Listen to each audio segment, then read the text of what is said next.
Все, привыкайте к моему новому виду. А вот это канава как раз, в которой я ночевал. Хорошо воду хоть по ней не пустили. Собрался, что-то соплею немножко. Ветер сегодня попутный, северный, хорошо. Будем ехать. Нормально листьев насобирал.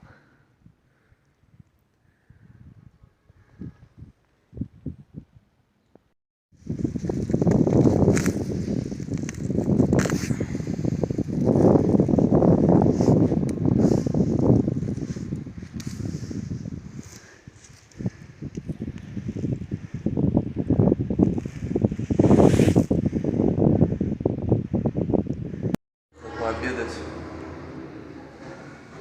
Хорошо, у них здесь с Wi-Fi проблем нет. В каждой кафешке есть Wi-Fi. Спрашиваешь пароль и достаточно быстрый Wi-Fi. Что-то я соплю, я его взял лапши с чаем. Сейчас посижу чуть-чуть. До Ухани еще 350 километров примерно. Короче, а дожди еще намечаются в ближайшую неделю. В общем, главное не захворать, не заболеть. Дорога будет сложная, да, она сейчас сложная. Грязная, мокрая. Ноги все мокрые, ботинки держатся. Вообще на ладан просто дышит. Тем более сейчас мокрые, клей отходит во влаге. Дай бог, чтобы это не босиком приехать мне в Ухань.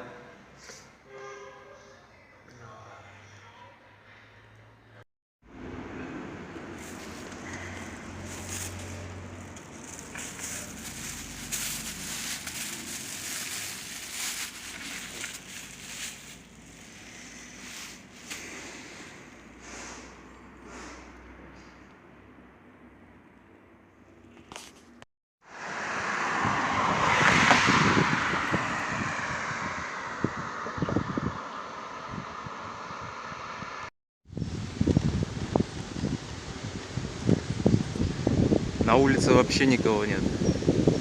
Редкость. Сегодня суббота, отдыхают все. Тем более погода плохая. Все дома сидят. На поля никто не вышел.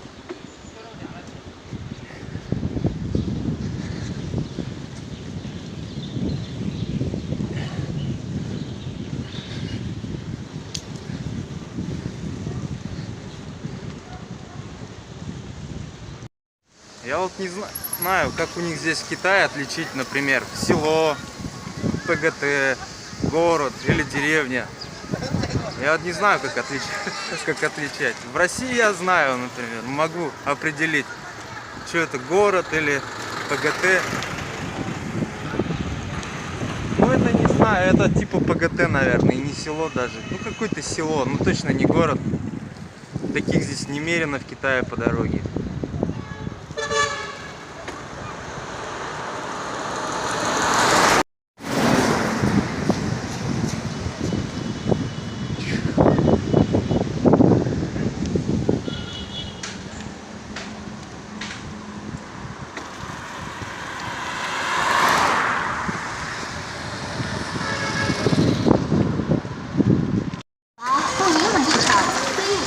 О, баба. Ремонт дорог.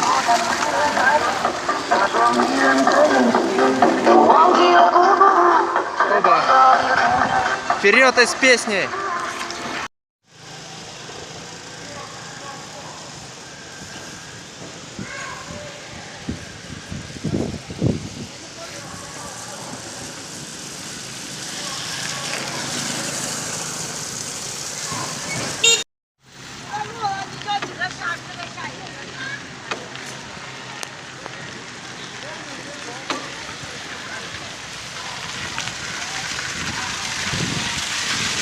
Федералка G106. Таких участков мало, но они есть. И в основном в городах. Есть объездная ее, конечно. Можно проехаться, но я решил напрямую. Второй день еду уже без велокомпа, без велокомпьютера. И честно скажу, без него как-то проще даже едется. когда не смотришь на километры. Потому что когда на них наблюдаешь, кажется, что они тянутся, долго тянутся. А без него как-то легче. Едешь, а потом смотришь, бах, уже проехал достаточно немало. О, еще часик проеду и на ночевку вставать. Дорога хорошая, машин немного. Показывает мой навигатор, есть короткая дорога до Ухани. Вот я свернул с G106 с федералки на какую-то четвертостепенную. Но здесь дороги вообще нет. Я посмотрел, там фура еле-еле едет. Не хочу рисковать. Буду ехать лучше по федералке. Может, чуть-чуть небольшой крюк сделаю, но все же. Неохота в Китае встать где-нибудь в селе. Кто-то китайцы удивляются, как это я ночую в палатке. Они специально проводят такую экономическую политику, чтобы негде было ставить палатку. Либо канава, либо поле. Только вот на дороге ставят. Но у меня-то глаз наметан. Я-то найду, где поставить палатку. Это не проблема. Это не проблема. Сегодня проехал соточку. Соточку проехал. Идет дождик вот к вечеру. Не мог он подождать чуть-чуть хотя бы, чтобы я поставил палатку. А так ничего, уже привык к сырости, нормально, адаптировался. Самое главное адаптироваться, приспособиться, и все будет без проблем. Ветер тем более попутный сегодня был, так нормально чуть-чуть придавал инерции мне. Доброе воскресное утро. Сегодня прохладненько. Но зато дождя вроде пока нет. Началась бетонка. Ехать по ней не очень комфортно. Уровни разные, прыгать начинаешь. До Ухани еще где-то 250 километров. Долбить и долбить еще. Принесли целую кастрюлю лапши. Это вам не роллтон хавать. О, буйволы уже пошли. Только он какой-то страшный, я не хочу к нему близко подходить.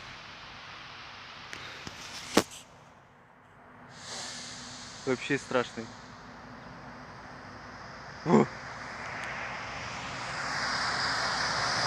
Так что дождик идет. Ничего, такое тоже нормально.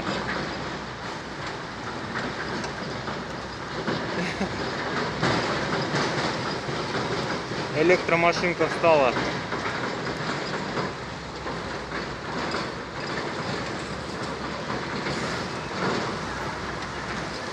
В ямку заехала.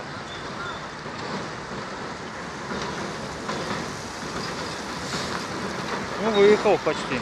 А мне еще ехать. Куда?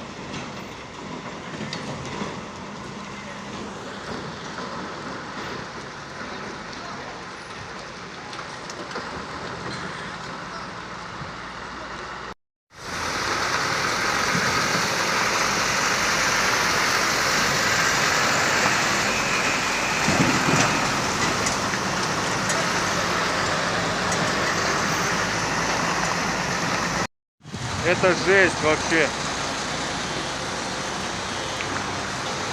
Такая. Давай езжай.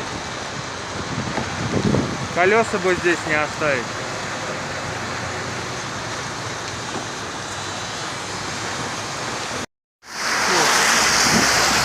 Вымотался сегодня я конкретно.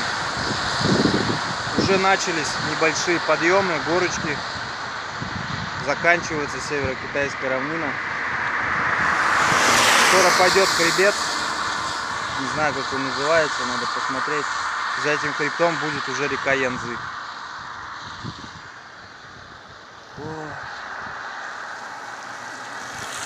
Еще время есть. 1,5 часа почти. Весь промокший.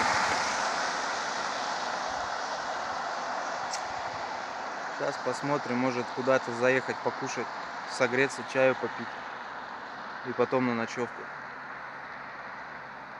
Здесь в Китае от китайцев милосердия ждать не приходится. Во-первых, это языковой барьер, и никто вот так к тебе здесь не подойдет, не скажет: пошли там в гости. Видишь, что иностранец. Тут только глазами хлопают. Автобусники здесь вообще наглые очень. Любят бибикать. Никто здесь не подойдет.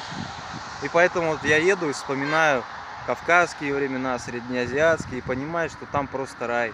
Открытые, добродушные люди, которые всегда готовы помочь, подойти, узнать, как я.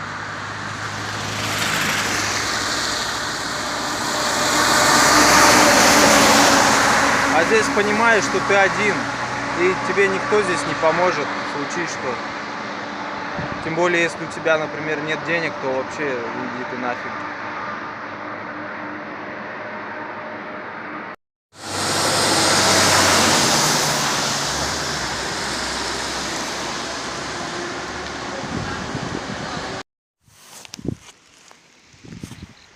Приходится стимулировать себя вкусняшками. Вот опять взял возле дороги две такие слоенки вкусные. По 3 юаня каждая. Ну а что делать? Единственная моя радость сейчас.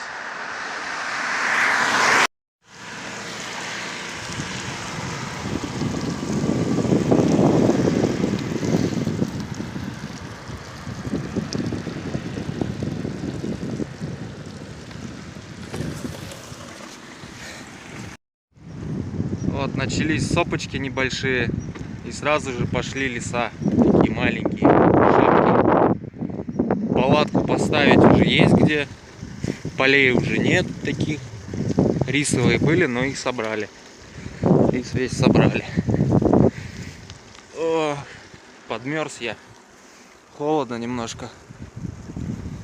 Градусов 10 еще. Ноги замерзли. Не берегу я совсем, Никита Андреевич. Не бережешь ты себя.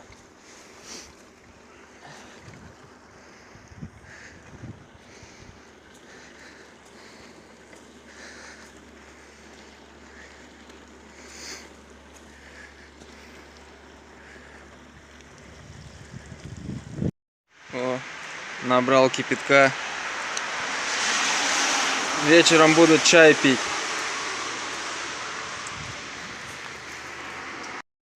Ну вот еще один день завершается.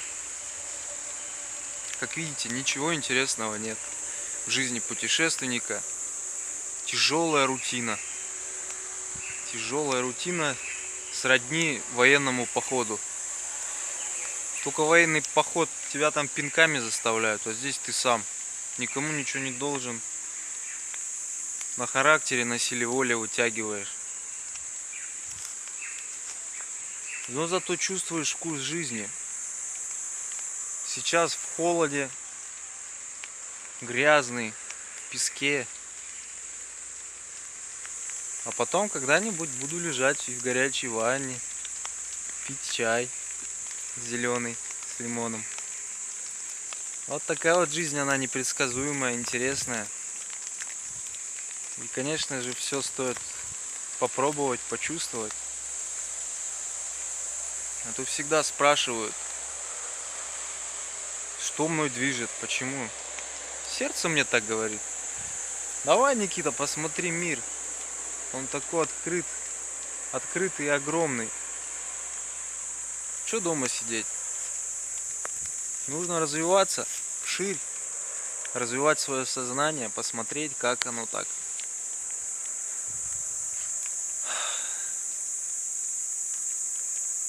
Сейчас поставлю палатку, буду пить чай, взял каких-то печенюшек. Жизнь прекрасна.